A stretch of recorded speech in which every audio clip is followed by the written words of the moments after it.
Back with more of these Afghanistan papers that we had just started on. This is Stephen Hadley, Lessons Learned interview 9/16/2015, former U.S. National Security Advisor 2005 to 2009, and the Deputy National Security Advisor 2001 to 2005, right?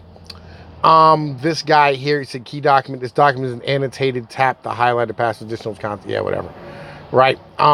Project and title code, strategic and strategy and planning LL01. Interview with the former National Security Advisor Stephen Hadley. Interview code, whatever. This happened September 16th, 2015 at 2:40 through 3:20. This was done in D.C. at the Institute of Peace headquarters in Washington, D.C. This is to solicit Mr. Hadley's views on strategy development and implementation within the National Security Councils and interagency, blah, blah, blah, blah, blah. This is the key topics, initial thoughts on the U.S. strategy in Afghanistan, accelerating success initiative, post-conflict planning, warlord strategy, multilateralism, and National Security Council. So let's get in here. All right. The strategy for Afghanistan was embedded in the global war on terror, and we can't hive off of Iraq, Afghanistan, as both were central to the global war on terror. The goal was to take the fight to the enemy abroad so we did not have to fight them at home. There was a kinetic phase, and then there was an ideological phase based on using the idea of freedom and democracy as an alternative vision to terrorism and counter the appeal of Al-Qaeda. It was also about hardening the homeland. The White House was also focused on preventing the return of Al-Qaeda to Afghanistan in light of the 1980s and U.S. support for the Mujahideen against the Soviets. We released the Furies and went home. This peace required us to build a resilient Afghanistan for the people and do so in a democratic framework to strengthen the government so that the Afghanistan government could resist Al-Qaeda so we don't have to come back. We originally said that we won't do nation building, but there's no way to ensure Al-Qaeda wouldn't come back without it. What we did not want to do was avoid the lessons from previous errors. We know Afghanistan has an allergy to outsiders, and the presence of outsiders stimulate potent antibodies. If we do go in, we can't go in as conquerors, but rather as enablers. The Taliban was overthrown by less than 1,000 special forces and CIA personnel, but they weren't largely an enabling role. This enabling role made this different from the Soviets and British times. We were not seen as occupiers. Most of Afghanistan wanted the U.S. to stay, which vindicated us. The different components of the strategy of the interagency did not want to become occupiers or to overwhelm the Afghans. But once the Taliban was flushed, we didn't want to throw that progress away. We were reluctant to ramp up a large number of forces in fear we would be seen as occupiers. The reconstruction piece was an element meant to better people's lives. The challenge was doing reconstruction in the fifth poorest economy in the world that had little absorbent capacity and human capital. We need to be careful about how to meter in assistance money without it leading to corruption or inflation, both of which are destabilizing the economy. As we did start to pump money in during the late Bush years and early Obama years, we ended up with both inflation and corruption. So, you did exactly what it is you didn't want to do. Accelerating Success Initiative. The main person you want to talk to is Zai Karzazad. Accelerating Success Initiative did not involve all that much money, about 1.5 billion or so, and meant to empower and enable Afghanistan. It was also about building infrastructure. This is the one time we did it right. Robin Cleveland set up a separate OMB process that went in parallel with the program's creation process. We had a program and an integrated funding piece. The OMB did their financial process in concert with the policy planning at the National Security Council. It was a great idea, and I don't think we have done something like that again. Post-conflict planning. In Iraq, contrary to Afghanistan, we had a chance to do post-war planning.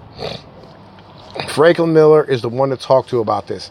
He got the deputy committee involved. At one point, I was visited by General Jim McCarthy, who I believe is now with Johns Hopkins. He was asked by Defense Science Board to see what happened with all the post-war and post-conflict efforts. He found that they existed, but there was no process within the Office of Secretary of Defense or the Joint Teams to transfer planning and the operational guidance that would reach down to the platform level. In the military, however, they can take things like the campaign plans down to the foot soldier. Everyone knows their role and what to do. There was just no process to do post-war mission planning or how to give guidance. The structural problem still exists. When I was abroad, I would run into captains who had no idea what they were supposed to be doing. If you create planning documents, they need to be operationalized in the guidance in the field. The Department of Defense just didn't have that. It was astonishing. The Warlord strategy. This is fucking awesome. Well, Zal Khalilzad is the man for this. He was the one doing it and felt strongly we needed to sideline the Warlords. There were two main strategies to implement it. There was a question as to whether to top down or bottom up. First, it was top down and involved negotiating with the Warlords. It meant bringing them into Kabul, giving them a fancy title. The second was to take away their troops to get them out. No troops meant no power. In the end, we did a combination of both, disarmament and demobilization and reintegration. DDR with Japanese funding and lured them into Kabul. My impression was that the Warlord strategy largely worked at first. The threats from the Warlords decreased dramatically from 2003 to 2005.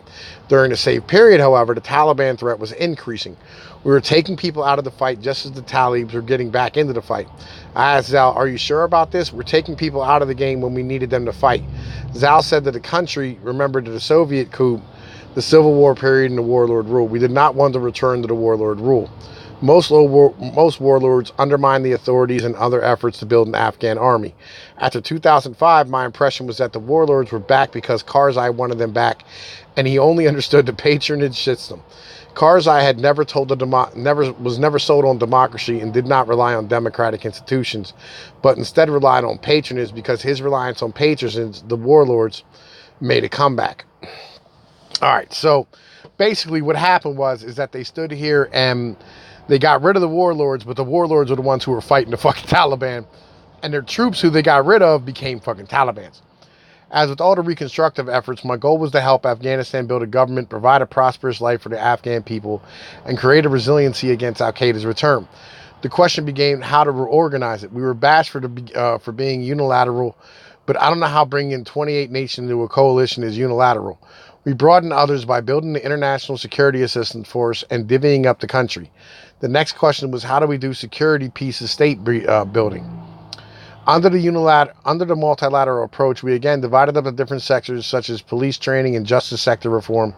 With this multilateral approach, everyone had small pieces of the sector and then it became everyone's second or third priority, so nothing got done.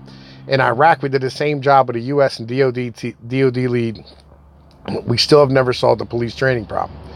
We just don't have a post-conflict stabilization model that works. Every time we have one of these things, it's a pickup game. I don't know. I don't have the confidence that if we did it again, we could do it any better. Well, that's awesome.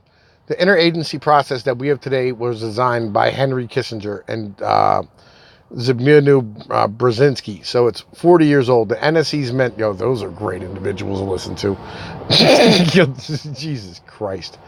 So it's 40 years old. The NSC is meant to develop policy options for the president and to get at this decision, developing an implementation strategy with Afghan was difficult because the civilian military integration problem and all the other aspects of post-conflict stabilizations.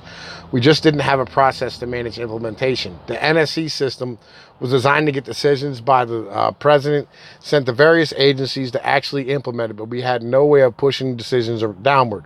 There's no mechanism for monitoring the implementation. The Afghan Operations Group, AOG, aka AIOG, was an attempt to focus NSC on implementation. The Deputies Committee was supposed to go forward to coordinate effective ways of implementing it and had to ensure it got done with a sense of urgency. We would all get the agencies that had pieces to implement together and sit at the table twice a week. They would take the decisions from the Deputies Committee meeting and put them into an implementation plan. We would break up the decisions from the Deputies Committee meeting and put them in an implementation plan. We would break up responsibilities and then track them to traffic light charts. This was a precursor to what we had Loot do. The Tower Commission report said that the NSC has a role in implementing and execution. I believe that the NSC should not do implementation, but it does have a responsibility to see that the policy implementation did get done with urgency. All right, so More of this nonsense, they had no fucking idea what they were doing. So we're going to go to another interview real quick. All right. Tim Krasinski, Lessons Learned interview 1/11/2015. U.S. Navy Reserve Intelligence Officer, served as Economic Development Officer in Southern Afghanistan. This is pretty cool, legit. All right, we're gonna go over this because this is short too. There's only 3 pages. Lessons Learned record of interview. Background: Tim was the RC South Civilian Military Senior Economic Development Officer from 2009 to September 2010. As a naval officer, Tim handled regional effects across RC South, Helmand, Zabul, Kandahar, and Urjawan provinces. There was no real articulated bottom-up or top-down strategy. There was no head-turning movement or measurement on how things are going to be improving. There was no master plan. Each time a group came in, they said, this is what we were going to do. Right? God damn it. Right? This is what we were going to do. Everyone had their own sandbox. Every country had their own pet project and lanes of effort. It lacked energy. Right? The Kajaki Dam. It lacked energy, electricity. You can't do economic growth without electricity, and generators are cost prohibitive. North of Sangay Valley, most hostile region, getting material was extremely difficult. In order to support this project, systems had to be updated to include the electric. Even in a peaceful environment, it would have been a 10-year project. It would have been a great project, but we set up unrealistic expectations. We tried to figure out what kind of economic impact did it have. I did my research and couldn't find anyone who focused on South Asia development. There were a lot of misguided help there. There was cold storage from the Indians and very few people using it. Economically, it was not viable. To get the cold storage, it was quite a trek, and farmers would lose a percentage of their crop to get the cold storage. There were 2 farmers with grapevines using it. Airport. This was something he wanted to focus on because it was easy access to KAF. Kandahar Air or some shit, I don't know, Air Force. You could go there every day. It served as a local route, i.e. Afghanistan was a landlocked country with bad neighbors. The airport was the only viable alternative. The director was competent. He was a strong linchpin for the project. B6, I don't know. The project wouldn't have been a success without a reliable native. Industrial Park. The industrial park was a failure because there was no strong native to be the linchpin for the project. The project fell apart when I left. The park was also hampered by electricity. We ultimately put in generators. It blew my mind how much we didn't know about the park in the first place when we embarked on this project. It was impossible to get info on it. Even where it was located. It was so much of a blank spot and nobody knew about anything. We finally found that separate organizations had new streets and sewers, but nothing was built. A footprint was done. A footprint for the work was done. I don't know who did it, but I figured it was there, so let's try to use it. Working with USAID. I worked with blank. He was my USAID counterpart. We tried to do juicing. We also wanted the local Afghans to supply food to the KAF, particularly root vegetables. I'm assuming the Air Force, I don't know, because particularly root vegetables because they were hard to tamper with. We found out the potatoes were grown in Germany and traveled through multiple countries to get to KAF. We asked why not grow the food here. We would save money on weight transportation. However, there is no political will to carry this through. We focused on pomegranates. We wanted to focus on comparative advantage. Afghanistan didn't have much, so pomegranates was it. We wanted to focus on nuts, but they couldn't be produced in other countries cheaper or the same cost like China's. Pomegranates are 14 times more profitable than opium and easier to transport. I worked on a business model for the export of the crop. I laid out what Afghanistan can sell wholesale, how much with the flight and transportation, etc. Transportation was the high cost. We worked with the deal, lessons learned through the record of interview. We worked with a deal with the Russians to take the shipment. Afghanistans were importing tobacco into Pakistan. Flights were coming in and flying back empty. So why not fly back out with pomegranates? We allowed Afghan soldiers to put civilian clothes on and paid them for it. Afghan border police were also employed for extra money. This was highlighted as a USAID success. The Ministry of Transportation and Civil Aviation ran the airport. They wanted to cut. Landing fees were paid in cash and tax per head was collected. They split the money collected between themselves. Ministry of Transportation employees, they were not getting money from the ministry for their salary. Regarding SERP and military on business, we had a junior officer in charge of writing some shit. Writing up CERT package projects. We used CERT to renovate the exterior of the airport and the mosque at the airport. There was also 1.5 million Air Force fund for a gate at the airport. They were bombing, so we wanted a better gate. We couldn't find anyone to draft a plan. The Air Force started to help with drafting the plan, but everything was so difficult. Even trying to move anything like a water tank with a forklift was an act of God.